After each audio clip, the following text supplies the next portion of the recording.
Boa noite a todos. Primeiramente, que é um prazer, mais uma vez, estarmos aqui no Kardec, porque esta foi uma casa que há quase 4 décadas nos acolheu. E nos dando, assim, a oportunidade de ajudarmos muita gente, de fazermos o bem, porque a própria casa te faculta tudo isso. Inclusive, alguns saudosos que passaram por aqui e que nos deram esta oportunidade. E se a gente fosse citá-los aqui, poderíamos incorrer no erro de deixar de citar alguém que fica ruim. Mas todos aqueles que colaboraram para a grandeza desta casa e que deram a oportunidade a tantos que aqui compareceram, não só os vivos, como também os espíritos, e primeiramente eu gostaria de agradecê-los por estarem aqui hoje, num feriado. Todo mundo poderia estar num restaurante, num cinema, numa viagem, mas dispensar o seu tempo um pouquinho para Deus. E isto é muito importante, porque nós gostamos de elogiar quem vem, enaltecer quem vem. Aqueles que não puderam vir, nós não que não vamos lembrá-los, vamos rezar para todos eles também. Porque a espiritualidade sempre nos prepara tudo com muita antecedência. E nós não podemos deixá-la na mão. Por isso que nós, sempre que nos responsabilizemos por aquilo que temos dentro de um centro espírita, que não é fácil de mantê-los, porém, nós temos que cumprir para que nós consigamos, acima de tudo, dar o atendimento necessário a todos aqueles que aqui vêm em busca do lenitivo tão necessário para o seu dia a dia. E eu acho que desta maneira nós estaremos simplesmente cumprindo tudo aquilo que nós escolhemos para nos reencarnarmos, para que nós conseguíssemos aqui realizar. Porém, quando aqui chegamos, Deus nos dá a fase hominal e nos dá o livre-arbítrio, aonde nós procuramos sempre usá-lo mais, porque é mais fácil nós desviarmos da linha reta para que nós consigamos, acima de tudo, fazer aquilo que nós achemos melhor. Porém, às vezes fazemos muita coisa errada. Como o que nós vamos comentar hoje. Quem tem celular aqui? Pode erguer a mão quem tem. Eu acho que é um elemento fundamental, principalmente para o nosso trabalho. Porém, a própria mídia, através de tudo, nos enche de notícias das piores possíveis. E às vezes, nós não conseguimos ter assim um pensamento retilíneo, porque nós desviamos, às vezes nós ficamos com raiva daquilo que falam, principalmente daquilo que os nossos políticos têm feito com a gente hoje, né? Mas o problema não é nosso. Eles levaram para dentro das suas casas, tanto é que hoje padecem eles e as suas famílias. Mas, porém, o que eu gostaria que nós dessemos o mesmo valor que damos para o celular, para o Evangelho de Kardec, segundo o Espiritismo. Vocês poderíamos, da melhor maneira possível, quando nós esquecemos o Evangelho em casa, a gente poderia voltar ansioso, como quando nós esquecemos o celular. Não é mesmo? Nós, quando vamos presentear os nossos filhos, nós nunca damos o Evangelho. Nós damos um celular, um notebook, né? Um computador. Porque simplesmente se a gente soubesse a qualidade que o Evangelho pode nos dar, para que nós o usássemos da melhor maneira possível, sem pagar linha telefônica, sem ter que estar pondo crédito e, acima de tudo, nos dando a condição de nos realizarmos da melhor maneira possível. Por quê? o maior amadurecimento do ser humano é o amor ao próximo, como próprio mandamento, segundo mandamento da lei nos diz, né? E nós, às vezes, esquecemos que o nosso maior amadurecimento é esse. E nós temos a oportunidade dioturnamente, dentro da nossa casa, de praticarmos o bem com aquele que está próximo. Porque se nós não conseguimos fazer o bem para quem está próximo, como nós vamos fazer para o próximo distante? E o celular, ele faz exatamente ao contrário do segundo mandamento. Ele distancia aqueles que estão próximos e busca aqueles que estão longe. Aí você vai em qualquer recinto, às vezes o pai e a mãe, eles não conseguem falar com os filhos, não é porque os filhos estão no celular. Às vezes você percebe que é o pai e a mãe que está no celular e o filho fica olhando, às vezes sentado num restaurante, e os pai e a mãe no celular não largam. Então, gente, que nós precisamos prestar muita atenção é isso, porque todo o conforto que nós precisamos, tudo aquilo que nós tenhamos que buscar, o Evangelho nos traz assim, com toda a condição de abertura possível. Nós, às vezes, ignoramos sim. Então, eu trouxe até algumas coisinhas aqui, para que nós falássemos. Quem gosta de anotar, pode até anotar aí, viu? Olha, ajuda-te que o céu te ajudará. Quando você estiver triste, ligue capítulo 5, bem-aventurados que choram serão consolados. Quando pessoas falarem de você, liguem no capítulo 5, bem-aventurados os que sofrem perseguição pela justiça, porque o reino dos céus é para eles. Mateus 5.4, 6.10. Quando você estiver nervoso, ligue no capítulo 9. Bem-aventurados aqueles que são brandos e pacíficos, porque possuirão a terra. Mateus 5.4. Quando estiver preocupado, ligue no capítulo 9, item 7, a paciência, a coragem, o Cristo é nosso modelo. Ele sofreu mais do que cada um de nós e não tinha nada a censurar. Sede, pois, paciente, sede, pois, cristão. Porque o próprio Cristo, gente, ele só se tornou efetivamente um modelo para nós depois de todas as agruras que ele passou aqui na terra. Porque é um espírito superior que veio para nos ensinar, ele foi totalmente sacrificado, ninguém entendeu como, porque o próprio governante da época, o Nero, né, que levaram Cristo até ele, e pedindo que prendesse, que o matasse, e o próprio Nero, ele disse, olha, eu não posso fazer isso com esse homem.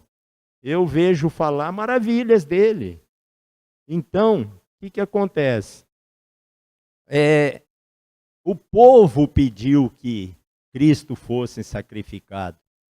Então, o próprio governantes daquela época, eles acabaram lavando as mãos e foram por aquilo que o povo pedia.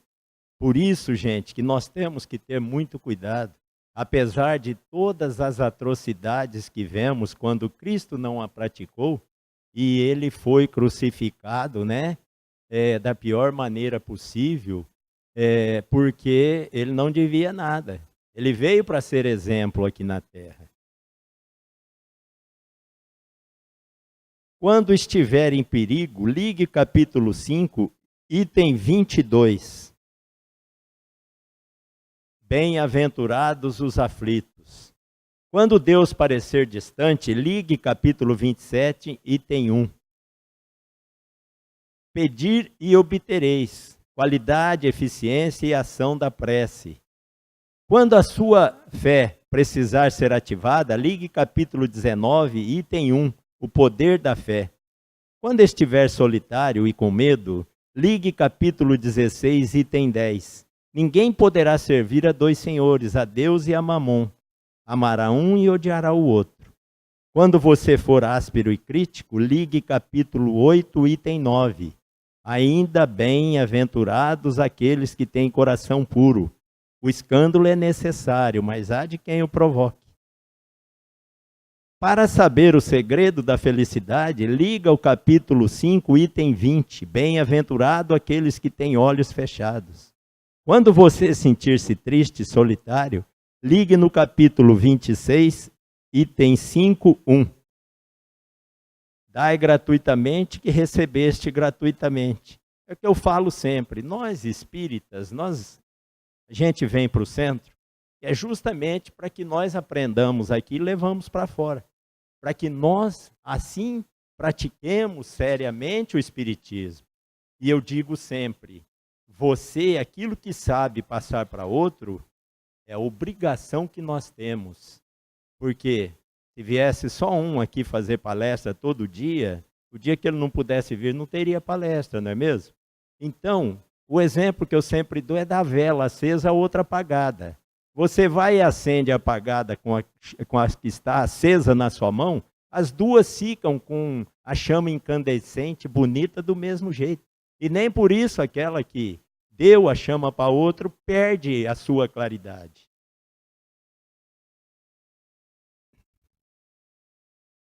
Quando quiser paz e felicidade, ligue capítulo 20, item 5. Os trabalhadores da última hora, os obreiros do Senhor, felizes aqueles que estiverem trabalhando na seara do Senhor, com desinteresse e senão a caridade, com interesse apenas na caridade. Quando o mundo parecer maior que Deus, ligue capítulo 20, item 11.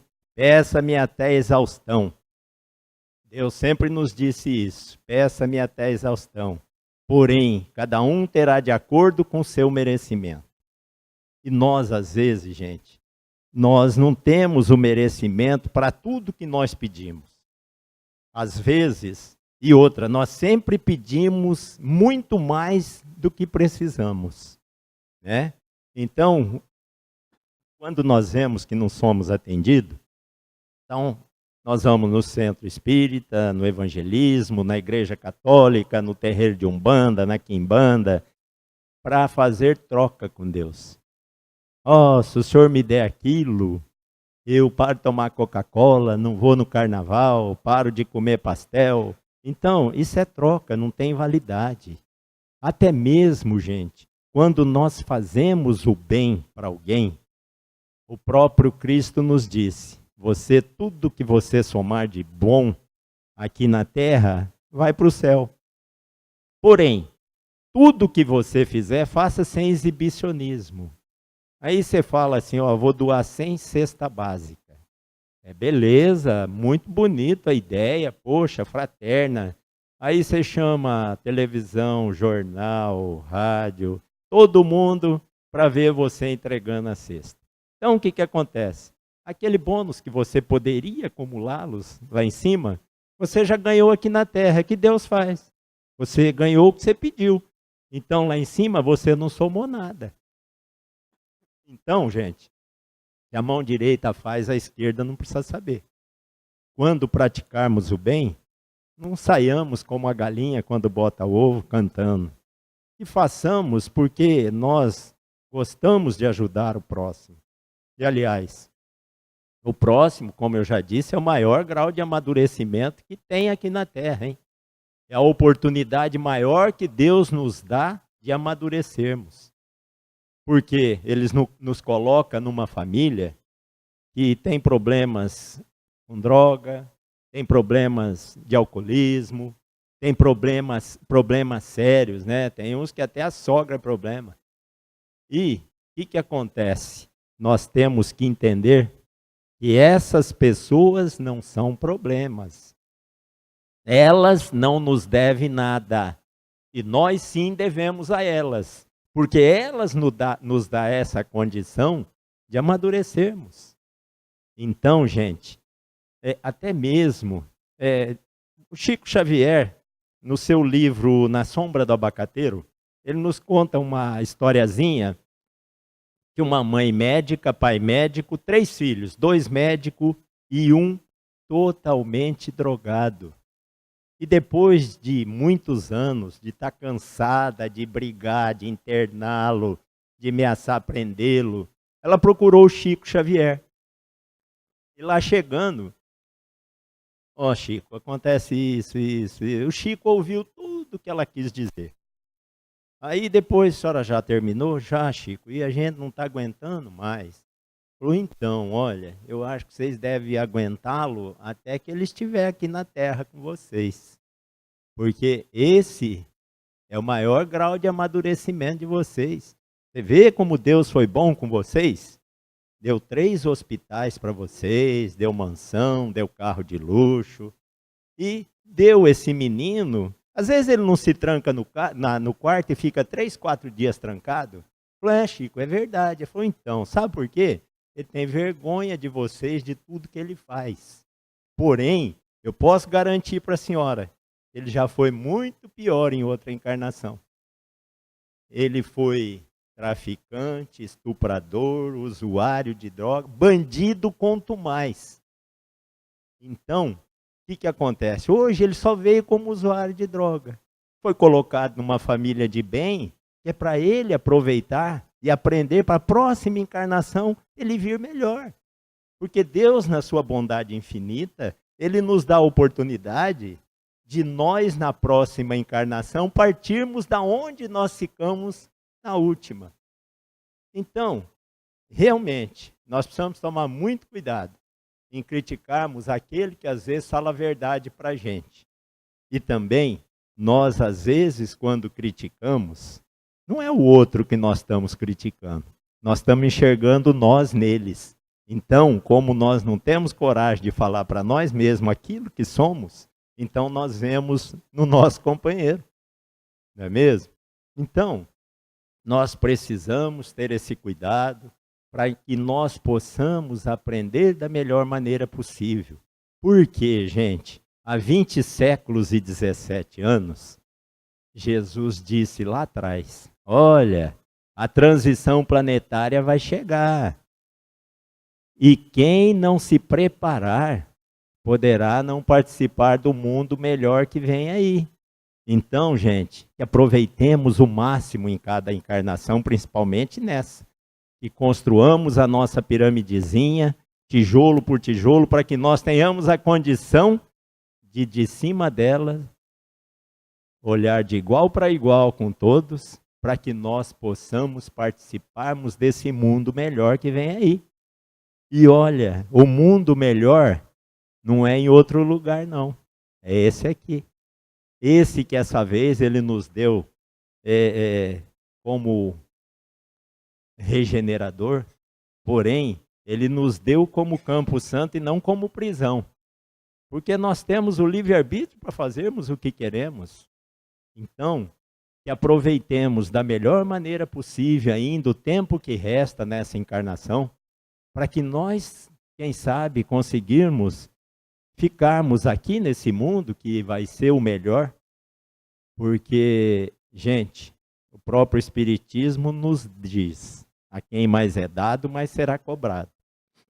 E posso garantir uma coisa para vocês, dos 7 bilhões de espíritos que tem para reencarnar, diz que 80% é espírita. Diz que quando chega para entrar, o homem lá olha e fala, não, volta para o fim da fila. Então, gente, vamos usar o nosso tempo que temos da melhor maneira possível.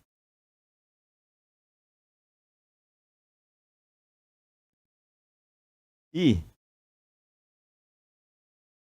o próprio Jesus, ele falou um dia assim, ó, eu vou seguir esse irmãozinho aqui, para ver se ele está fazendo tudo correto mesmo.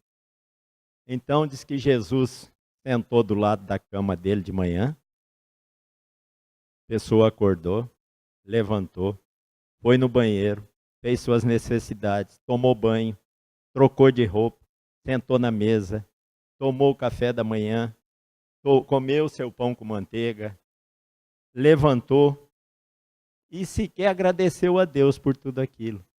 Aí Jesus falou, ele deve ter esquecido, né? Mas vamos segui-lo ele no dia todo. Aí, a hora que ele abriu a porta, o sol abrilhantou seus olhos, o canto dos pássaros ornamentou seus ouvidos, o odor das flores odorizou o ambiente. Ele chegou no escritório, cumprimentou todo mundo, sentou na sua mesa, serviram o seu cafezinho, ele trabalhou até meio-dia, levantou para ir almoçar e sequer também esqueceu de agradecer a Jesus. E saiu, foi almoçar, sentou na mesa, comeu com os amigos, tomou a sobremesa, levantou e também esqueceu de agradecer Jesus. E Jesus falou, não, mas eu acho que ele vai me agradecer à noite, né? Então vamos esperar, tal. Aí ele saiu, foi no happy hour com os amigos, voltou para casa, tomou banho, sentou na mesa, jantou, sentou no sofá, assistiu televisão, assistiu seu novela, assistiu seu futebol, levantou, foi, escovou o dente, lavou o rosto, tal. Nem sequer sentou na cama para agradecer a Deus, a Jesus. E deitou e dormiu. E o nosso pai é tão bondoso, ele olhou e falou, coitado, ele deve ter esquecido, mas amanhã eu tenho certeza que ele vai me agradecer. Então, olha a bondade infinita com que Jesus nos acata. É isso que nós temos que ter a força de enxergarmos, para que nós tenhamos a oportunidade de participarmos desse mundo melhor que vem por aí, gente. É isso que precisamos. Se o maior grau de amadurecimento é aquilo que está dentro da nossa casa, que façamos da melhor maneira possível. Se você está brigado com algum familiar, acaba com isso. Acaba com o ódio efetivo que existe dentro de você. Por quê? Conta-nos também Chico Xavier, que um dia chega 2 irmãos da cidade de Ribeirão Preto, pedindo para que o Chico trouxesse o seu pai, que havia falecido há 5, 6 anos atrás, para fazer as pazes com eles. Aí o Chico falou assim, mas o que aconteceu? Não, é que ele faleceu, a gente estava brigado e a gente queria ver se façamos as pazes com ele. A espiritualidade tem um radar daqueles melhores do mundo, né? E localizaram o pai deles numa cidade em cima de Ribeirão Preto. Aí, chegando lá, seu fulano, seus filhos estão lá em Uberaba, no centro do Chico, e eles querem que o senhor vá lá para ver se a gente consegue intermediar o retorno da amizade entre vocês. O senhor vai com a gente? Ele falou, não. Mas por que o senhor não vai? Ele falou, olha, meus filhos, quando eu estava lá na terra, eles me puseram para fora de casa, tomaram tudo que era meu, deixou eu passar necessidade. Então agora eles querem fazer amizade comigo? Eu não quero. Então, gente, que tomemos esse cuidado. E principalmente dentro da nossa casa, que consigamos fazer amizade com quem nós não temos. Porque veja o ciclo que fica. Esse pai reencarna, os filhos desencarnam. E fica esse círculo vicioso que nós não vamos conseguir nunca reativar. Então, que aproveitemos essa encarnação para que da melhor maneira possível nós façamos tudo aquilo que temos que fazer para o nosso amadurecimento. E até mesmo, o próprio Deus, Ele não nos pede que sejamos um Paulo de Tarso, uma Maria de Magdala, que tiveram a oportunidade de amadurecerem dentro de uma encarnação. Vocês sabem disso, que Paulo, aquela historiazinha, que ele era comandante do exército romano e que era o maior perseguidor de cristãos e que na entrada de Damasco ele ficou prostrado no deserto, teve uma conversa com Jesus, que pediu que ele entrasse, que em 3 dias ele seria atendido por aquela pessoa que ele fora para prender e mandar matar, que era o Ananias. Então, ele ficou cego também. Ele entrou, durante 3 dias, ele ficou na estalagem. No 3º dia, Ananias foi lá, deu um passe nele, saíram as camas de peixe dos seus olhos, ele voltou a enxergar. E Paulo saindo dali, por quê? Ele estava totalmente perdido. Comandante do exército romano, rico, morava em castelo, família bem posta, filhos, e ele virou as costas para tudo isso. Ele deu uma guinada de 180 graus. Ele deixou de ser perseguidor para ser perseguido. Então, o que acontece? Ele sai de Damasco, ele fala assim, bom, eu vou procurar Pedro, o lídimo representante de Jesus, depois que Jesus se foi. Porque Paulo veio posteriormente, quando Jesus já tinha ido. Então, tudo que ele ouviu de Jesus foi pelos apóstolos que o acompanharam. Então, ele foi em Cafarnaum, aonde morava Pedro, que era dono de frota de barcos, junto com André, Tiago, né? E Pedro e João Evangelista. Então, ele foi lá. Chegou, Pedro até não queria atendê-lo, acabou atendendo. E ele falou, Pedro, eu vim aqui porque você sabe o que aconteceu comigo e eu estou precisando da sua ajuda. Ele falou, você não. Primeiro, que você nos perseguia. Você nos levava para a prisão e mandava nos matar. Tanto é que você veio para pegar o Ananias, você não teve essa oportunidade, senão você teria matado também. Então, olha a situação que Paulo ficou. Abandonou tudo que tinha e ficou na mão com o lídimo representante de Jesus aqui na terra. Ele se embrenhou no deserto por 3 anos. Depois de 3 anos, ele começou a aparecer em Jerusalém, na Galileia, e foi o apóstolo que mais pregou em nome de Jesus. Ele teve no Oriente, no Ocidente, e principalmente, quando ele começou a sua peregrinação, pela segunda passagem numa cidadezinha por nome de Listra, ele conheceu o seu verdadeiro escudeiro, Timóteo. E ele levou Timóteo para Efésios, aonde ele fez a sua base. Por quê? A maioria das 13 epístolas que Paulo fez, ele estava na cadeia. Então, o que acontece?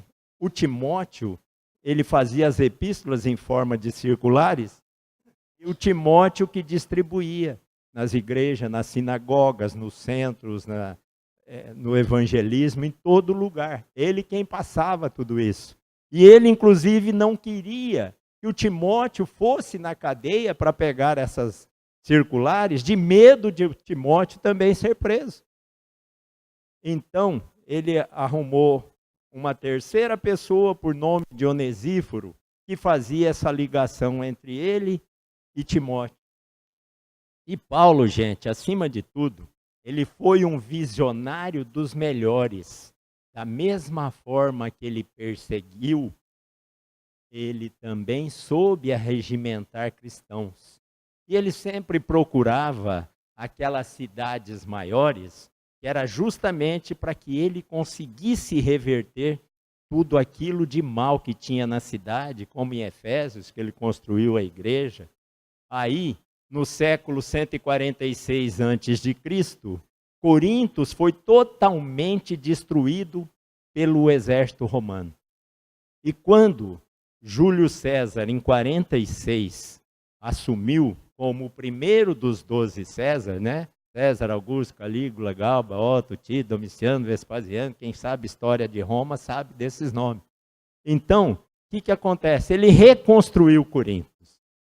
E Paulo chega em Corinto, uma cidade totalmente reconstruída, uma cidade nova, moderna, rica, bonita, com um porto, o maior porto da época, o porto de Concreia, que ligava Roma a todos os lugares do mundo. Além do mais, uma cidade rica, abastada, com todo o merecimento possível de Deus, que inclusive o próprio Paulo achava que Deus tinha sido muito bonzinho em Corinto, porque era uma cidade que praticava concupiscência exageradamente, que é o ato sexual. Inclusive, tinha o templo de Afrodite no Monte Acrópole, a 560 metros de altura, que as sacerdotisas cuidavam das prostitutas o dia inteiro, para que à noite tivesse as visitações públicas. as igrejas eram tidas como igrejas infantil, porque até dentro delas se praticava o sexo. Também, o próprio deus Apolo, ele conseguiu transformar toda aquela mocidade em homossexuais. Então, era uma cidade que Paulo achava que ela não merecia tudo que tinha, por tudo aquilo que praticavam contra o que o Filho unigênito de Deus veio aqui para nos passar. Então, o que acontece? Eles ficaram ali por 18 meses. Também havia a guerra do Peloponeso, ali do lado, entre Atenas e Esparta, né? Esparta militarizada, Atenas mais da parte cultural. Então, tudo isso, a visão do Paulo, ele falou, bom, gente, vou pegar essa cidade, que era a cidade tamanho de Alexandria, de N números de cidades da época, e que tinha uma visão, um panorama do mundo. Então ele falou, eu vou ver se eu consigo revertê-los, porque o que acontece? Se eu conseguir transformá-los em cristãos aqui, eu estou mostrando para o mundo e vou ajudar que muitos também se transformem. Construir uma igreja ali em Corinto, e Paulo sempre teve esse tipo de visão. E a última vez que Paulo esteve preso foi em Roma. Ele e Pedro. E ele fora tirado da prisão em Roma, fora levado pela Via Ápia na sequência de cemitérios em Roma, aonde no Monte Vaticano, ele e Pedro foram sacrificados, inclusive pelo próprio comandante do exército romano que o substituiu, por nome de Tigelino. Então, gente, o que acontece? Olha, o que o Paulo arrumou para a vida dele? Porém, ele conseguiu arrumar todos os bônus possíveis aqui na terra para que ele tivesse a condição efetiva de ir para a casa do Pai. E realmente, quando ele chegou na casa do Pai, olha quem está de braços abertos esperando Paulo. O Ananias, que já tinha feito com que ele enxergasse na terra. Então, meu irmão, eu estou aqui agora, lá na terra eu estive para abrir os seus olhos, para que você enxergasse aquilo que Jesus foi para que você fizesse para a população. E aqui, meu irmão, nós estamos aqui para recebê-lo, para que você consiga aqui de cima ver toda a beleza do mundo lá embaixo. Então, gente, nós não precisamos ser um Paulo de Tarso, mas que, porém, aproveitemos da melhor maneira possível tudo aquilo que nos é dado, tudo aquilo que nos é facultado, para que nós consigamos aproveitar. É o que eu digo sempre. Às vezes, nós, quando colocamos o pé de manhã no chão e levantamos da cama, quando tanto sequer tem essa condição de levantar da cama. Aí, nós tomamos nosso banho, sentamos na mesa, tem pelo menos o pão com manteiga, o cafezinho preto, e nós saímos da porta para fora, gente. Nós temos a condição, sem gastar um centavo, de fazermos pelo menos 1000 pessoas felizes por ano. Sabe como? Você dá um sorriso para uma, você dá um abraço em outra, você dá um aperto de mão e quiçá um beijo. Então, nós temos essas oportunidades que Deus nos dá diuturnamente e nós perdemos. Nós jogamos pela janela. Olha, outro dia descendo a Marechal Deodoro, 3 carros na minha frente, um sol de 42 graus quase, aquele dia estava muito quente. E uma senhorinha de palheta, uma senhorinha de uns 80 anos, distribuindo um panfleto. E os 3 carros da frente não abriram o vidro para ela dar um panfletinho para eles. Aí ela vinha chegando, eu abri o vidro. Ela falou, ai meu filho, podia me ajudar, né? O sol está quente, eu não estou aqui porque eu quero, eu estou porque eu preciso trabalhar, senão eu não como. Então eu falei, não, mas a senhora reza para eles, não dá bola não.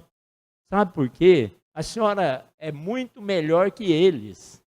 Mas às vezes eles me xingam. Mas não xinga eles, não. Deixam reza para eles que isso tudo volta em benefício da senhora.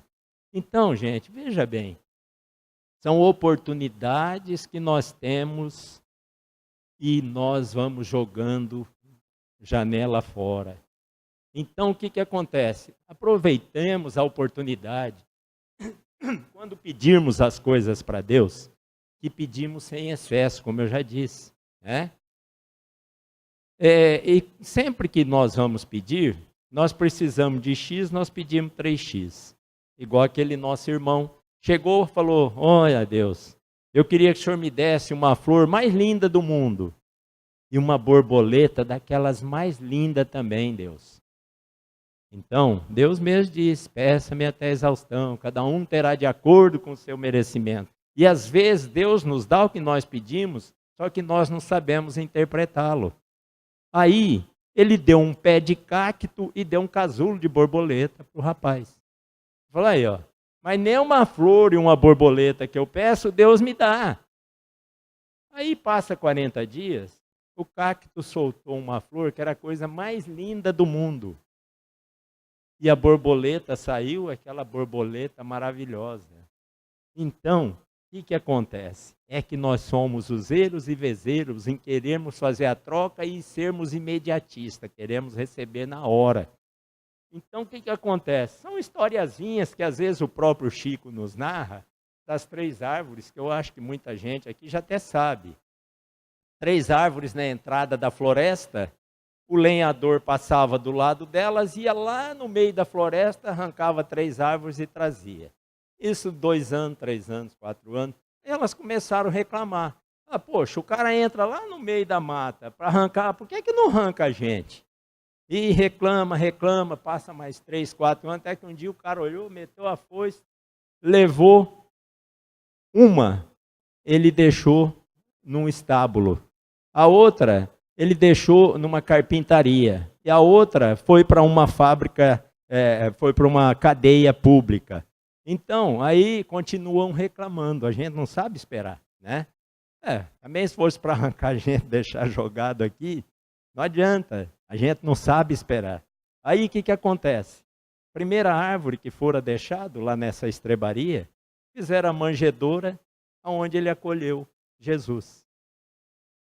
A outra que esteve na carpintaria, foi feito um barco onde Jesus fazia as suas pregações na água. A terceira foi a que mais ficou junto de Deus, de Jesus, que fora feito a cruz, que ele fora crucificado, e ela teve com Jesus até os seus últimos momentos. Então, gente, o que acontece? Que saibamos da melhor maneira possível interpretar aquilo que vem para nós, aquilo que nos é dado. Vocês podem ter certeza que Ele nos atende da melhor forma possível, mas de acordo com aquilo que nós temos merecimento. A gente precisa, acima de tudo, sermos persistentes, como é o caso da professora que estava para se aposentar e morava em Detroit. Ela falou: olha, eu estou querendo construir uma escola para crianças pobres. Acho que eu vou procurar o Henry Ford. Ele é abastado, milionário, né? Eu acho que ele vai me ajudar. Aí chegou lá, marcou uma audiência com ele. Chegou na audiência, ela: seu Henry, o problema é o seguinte, eu sou professor, aposentei agora, não tenho uma condição efetiva de construir uma escola para crianças carentes. Então eu vim aqui para ver se o senhor pode me ajudar. Ele falou: é muito bonita a sua atitude e tal, vamos ver o que a gente pode ajudá-la. Aí abriu a gavetinha atrás, deu uma moedinha de 10 centes de dólar para ela. Ela abriu a mão, olhou, não xingou ele por educação. Saiu, ela andando na rua, cabisbaixa, puta da cara com ele, né? Aí ela parou em frente a uma floricultura. Tinha lá pacotes de rosas. Deu para ela comprar 4 pacotinhos de rosas. Aí ela chegou, fez uma meia dúzia de canteiro na casa dela e plantou essas rosas. 45 dias depois, todos os canteiros com as flores mais maravilhosas que tinha ali na região. Aí ela foi no mercadinho do lado da casa dela e falou, olha, se eu trouxer as flores aqui, a senhora não vende, a gente divide o lucro. Não, pode trazer. Aí ela comprou mais 10 pacotinhos, foi assim, foi vendendo. Em 4 anos, ela se tornou a maior vendedora de rosas dos Estados Unidos. Então, aprendemos aquilo que nos ensina. Aí, o que ela fez? Bom, agora eu vou construir a minha escola porque eu tenho dinheiro para isso. Então, ela construiu a escola e não esqueceu do Henry Ford. Falou, olha, ele não me deu dinheiro, mas ele me ensinou o caminho como eu tinha que fazer para construir a minha escola. Então eu vou chamá-lo para que ele corte o laço inaugural. E realmente foi lá. Marcou uma audiência com ele e tal. Ó, seu Henry, o senhor lembra? Lembra, a senhora é aquela que veio aqui, que ia construir uma escola, uma professora, que eu disse que era uma condição muito boa, que a senhora estava querendo criar e tal. Então, eu construí a escola. Oh, meus parabéns. E eu vim chamá-lo para que o senhor possa ir lá e cortar o laço inaugural. Aí, ele falou, não, vamos sim, com muito prazer. Aí, ele falou, um minutinho só, ele virou na mesma gavetinha que ele tinha pego os 10 cents de dólar, ele fez um cheque e deu, dobrou e deu na mão dela. Ela falou, não vou nem abrir, porque vai ser uns 10, 20 dólares, eu vou xingar esse homem aqui, né? Aí, ela pegou e seguiu. Lá na rua ela abriu. $1 milhão. Então, o que acontece? Com a oportunidade que ele deu para ela do aprendizado, ela teve a condição de fazer tudo aquilo que ela queria. Então, é o que eu digo. Às vezes, Deus nos indica o caminho.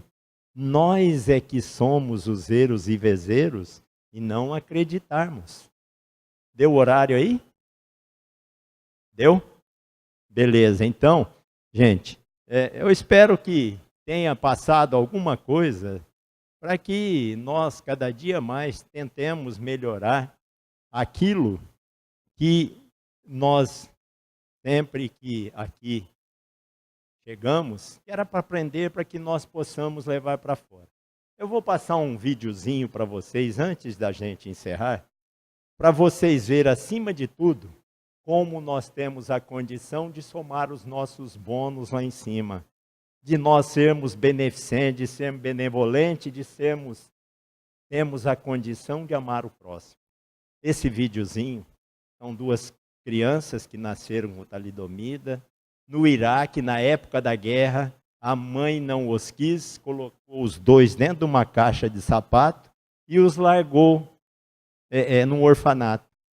Depois de 7 anos, eles nesse orfanato, uma cidadã, provavelmente australiana, os levou para o país dela, adotando-os como filho. E o resto vocês vão ver. É um vídeo assim bastante comovente.